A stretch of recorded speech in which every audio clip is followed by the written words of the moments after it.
Hello everyone, welcome back to Himachal success book. इस session में हम 14 फरवरी 2021 के नेशनल और इंटरनेशनल करंट अफेयर्स डिस्कस करेंगे। स्टार्ट करते हैं डिस्कशन। फर्स्ट क्वेश्चन इज, किस मंदिर के लिए केंद्र सरकार ने राष्ट्रीय स्मारक प्राधिकरण द्वारा जारी किए गए विरासत धरोहरों को वापस ले लिया है? करेक्ट आंसर है option D, Jagannathpuri temple. Jagannathpuri temple के लिए नेशनल मॉन्यूमेंट्स अथॉरिटी द्वारा हेरिटेज बाईलॉज, जिन्हें की विरासत धरोहर कहते हैं, वो बनाए गए थे और विरोध के कारण अब इन्हें वापस ले लिया है केंद्र सरकार ने। डिस्कस करते हैं बैकग्राउंड को। वर्ष 2010 में ancient monuments and archaeological sites and remains act 2010 के अंतर्गत नेशनल मॉन्यूमेंट्स अथॉरिटी की स्थापना की गई थी। इनका काम ये है कि जो भी आर्कियोलॉजिकल सर्वे ऑफ इंडिया के द्वारा लिस्टेड स्ट्रक्चर्स हैं, मॉन्यूमेंट्स हैं, उनके लिए हेरिटेज बाईलॉज बनाना है। और इस एक्ट में ये बात कही गई है कि जो भी आर्कियोलॉजिकल सर्वे ऑफ इंडिया के अंतर्गत प्रोटेक्टेड मॉन्यूमेंट्स रखे गए हैं, हमारी धरोहरें रखी गई हैं, उनके नियर बाई कंस्ट्रक्शन नहीं की जा सकती। और जो भी ये ड्राफ्ट हेरिटेज बाईलॉज हैं, इनको अप्रूव किया जाता है पार्लियामेंट के द्वारा।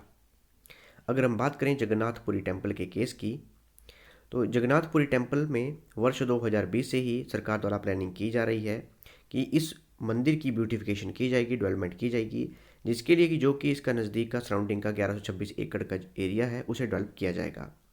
लेकिन ड्राफ्ट हेरिटेज बाईलॉज बनाने की वजह से जो भी लिमिटेशन है वो सारी की सारी लग गई। यहाँ पे लगभग 200 मीटर के एरिए तक कोई भी कंस्ट्रक्शन नहीं की जा सकती ड्राफ्ट हेरिटेज बाईलॉज के तहत।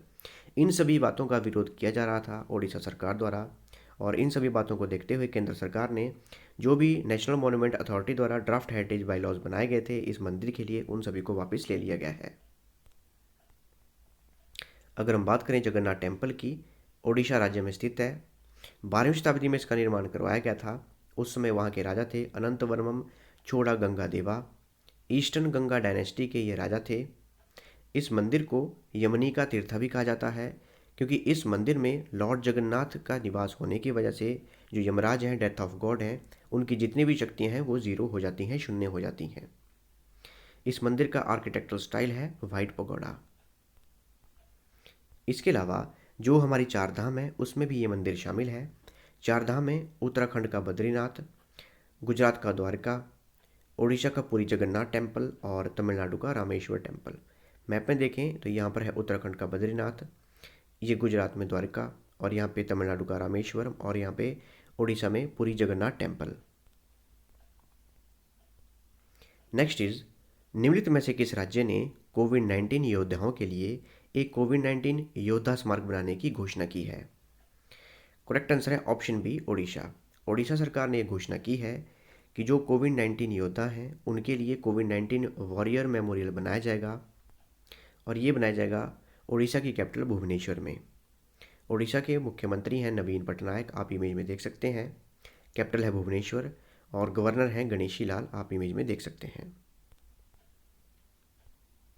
नेक्स्ट इज, निम्नलिखित में से किसने हाल ही में एक किताब अनफिनिश अ मेमोयर जारी की है? तो इस बुक को लॉन्च किया गया है प्रियंका चोपड़ा द्वारा।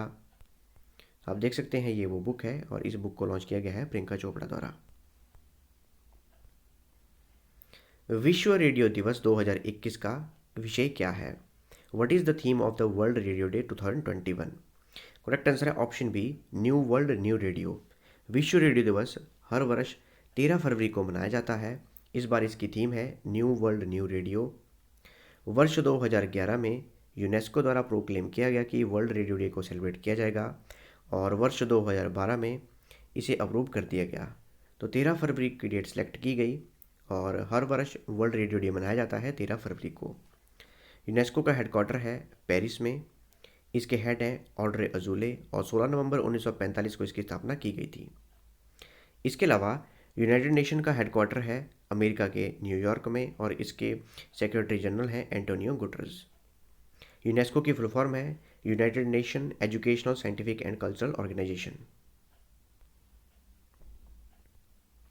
Next is, import export bank of India Maldives को लाइन ऑफ क्रेडिट के जरिए ग्रेटर माले कनेक्टिविटी प्रोजेक्ट के लिए कितना फंड मुहैया करवाएगा? तो मालदीव्स में एक प्रोजेक्ट चलाया जा रहा है अभी, जिसका नाम है ग्रेटर माले कनेक्टिविटी प्रोजेक्ट। उसके लिए जो हमारा बैंक है export import bank of India, उनके द्वारा लाइन ऑफ क्रेडिट दिया गया है, लोन दिया गया है। तो ये दिया गया है USD 400 मिलियन का।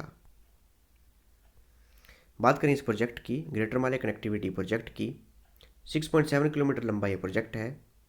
इसमें जो मालदीव्स की कैपिटल है माले, उसे तीन नेबरिंग आइलैंड के साथ कनेक्ट किया जाएगा और वो आइलैंड है विलिंगली, गुल्हिफाहू और थीलाफुशी। अगर हम मैप में देख सकते हैं आप, यहाँ पर है इंडिया और यहाँ पर है मालदीव्स, इसकी कैपिटल है माले।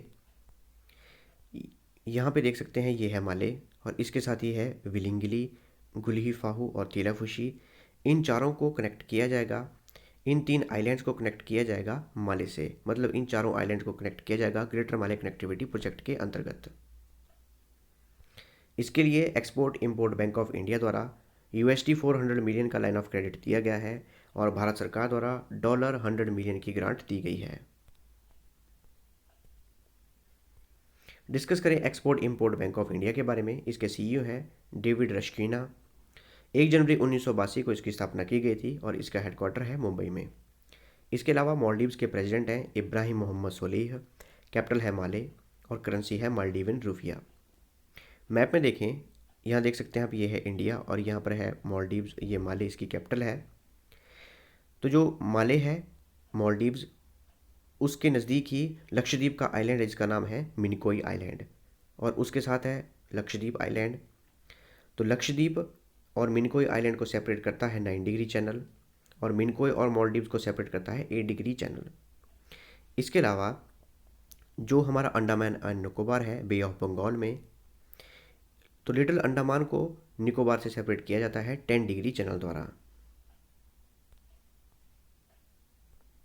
Next is global hunger index 2020 में भारत का क्या रैंक है?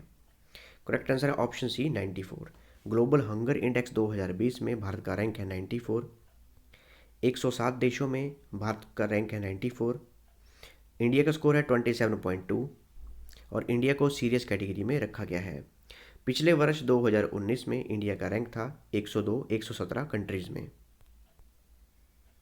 और जो हमारे पड़ोसी देश हैं, जिनमें कि बांग्लादेश, म्यांमार और पाकिस्तान, इन्हें भी सीरियस कैटेगरी में रखा गया है। बांग्लादेश का रैंक है 75, म्यांमार का 78 और पाकिस्तान का 88। इसके अलावा नेपाल और श्रीलंका को मॉडरेट कैटेगरी में रखा गया है। नेपाल का रैंक है 73 और श्रीलंका का रैंक है 64। और जिन जिन कंट्रीज़ का स्कोर लेस देन 5 है, उन्हें गुड कैटेगरी में रखा गया है और उनका रैंक एक ही डिफाइन किया गया है 1 से 17 तक। तो चाइना है, उसे भी उसी रैंक में जगह मिली है। तो ये थी हमारी आज की डिस्कशन। और अगर आपको इस सेशन की पीडीएफ चाहिए तो आप मेरे टेलीग्राम चैनल से ले सकते हैं। टेलीग्राम पे सर्च कीजिए हिमाचल सक्सेस बुक और वहाँ से आप इस सेशन की पीडीएफ प्राप्त कर सकते हैं। मिलते हैं नेक्स्ट डिस्कशन में। Thanks for watching video. Do like, share and subscribe my channel.